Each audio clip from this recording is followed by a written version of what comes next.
Hello everyone. Today we are present here with another topic, that is asexual reproduction. What do you understand by asexual reproduction?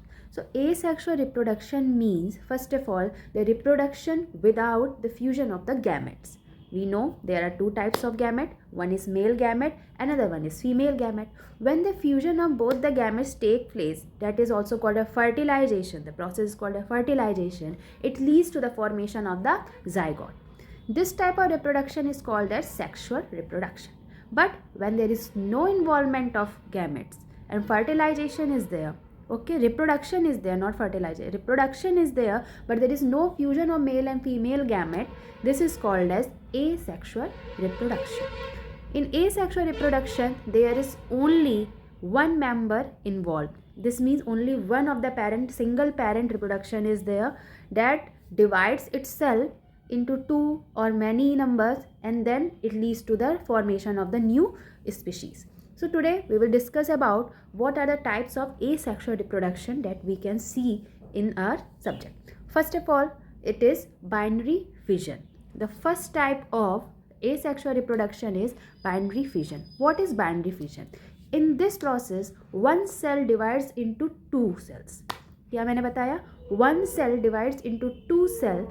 This is called as binary fission. When one cell divides into more than two cells, it's called a multiple fission. So for binary fission, example would be amoeba or paramecium. For multiple fission, example would be plasmodium. We can say that the parasite that is responsible for malaria. So plasmodium leads to the multiple fission. So when one cell divides into two cells, that is called a binary fission. Example, I told you, amoeba. Second type of asexual reproduction is budding. What is budding? Budding, in this, a mature parent is there. When the parent you can say when the organism get mature, there is a growth of the bud.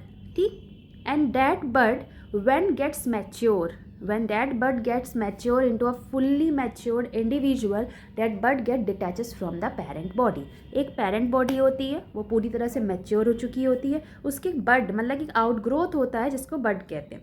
जब वो bud जो होती है धीरे धीरे बिल्कुल तरह से mature हो चुकी होती है, वो अपने आप ही parent body से detach हो जाती है और as a individual life वो अपनी जीने लग जाती है. So this is called as budding.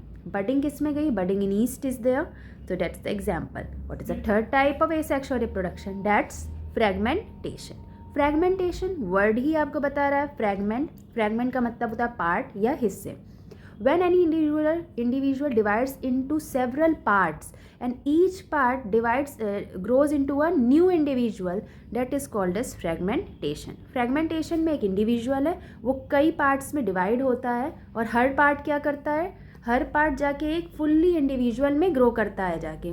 So that is called as fragmentation. Example can be spirogyra, example can be holothurians and planaria. Now next type is parthenogenesis. Now what is parthenogenesis? Many of the individual, or we can say many of the organisms are formed without fertilization. Without fertilization कुछ organisms का formation हो जाता है. We can say unfertilized ovule से formation हो रहा है. That is called as parthenogenesis. Example मैंने आपको कुछ दिन पहले क्या बताया था? Sex determination in honeybees, जिसमें आप किसका example लेंगे? Male bee का, male honey bee, that is, और वी कैन से ड्रोन, जो कैसे फॉर्म हो रहा है? पार्थेनोजेनेसिस से हो रहा है. बिना फर्टिलाइजेशन के इंडिविजुअल का फॉर्मेशन हो रहा है. That is called as parthenogenesis. कई बर्ड्स में देखा गया. It is also seen in many lizards also, in many amphibian, in snakes also it is seen. Next type is vegetative propagation. What is vegetative propagation?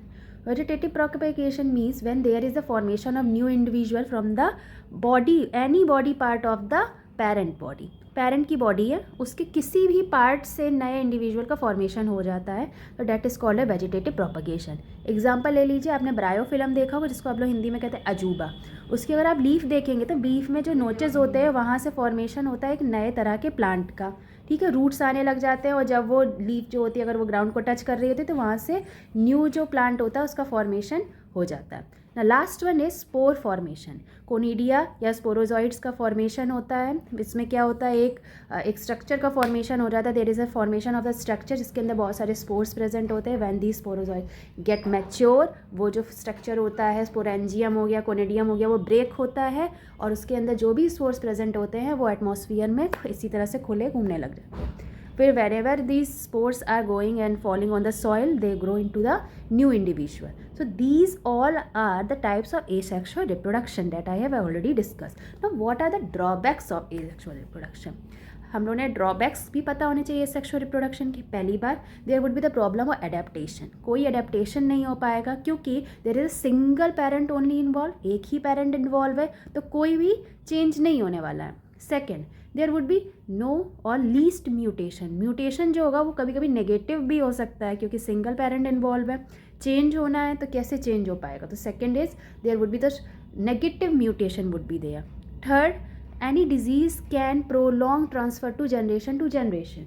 एक कोई disease हो सकती है, अगर पेरेंट को है तो वो जनरेशन टू जनरेशन ट्रांसफ़र होती चली जाएगी क्योंकि जब सेक्सुअल रिप्रोडक्शन में क्या हो जाता है, there is fusion of different type of gamete, तो वो चीज़ चेंज हो जाती है। यहाँ पे जब सेम ही पेरेंट इन्वॉल्व होगा तो क्या होगा, अगर कोई डिजीज़ की एक पेरेंट को है तो वो ऑफस्प्रिंग में भी ट्रांसफ़र होती चली जाएगी। Like lack of diversity, lack of diversity mean कि it is possible that the species may get extinct हो सकती है क्योंकि अगर शॉर्टेज है, अनफेवरेबल कंडीशन है तो वहाँ पे ये स्पीशीज़ ख़त्म भी हो सकती है। I think you are clear with the topic. Thank you.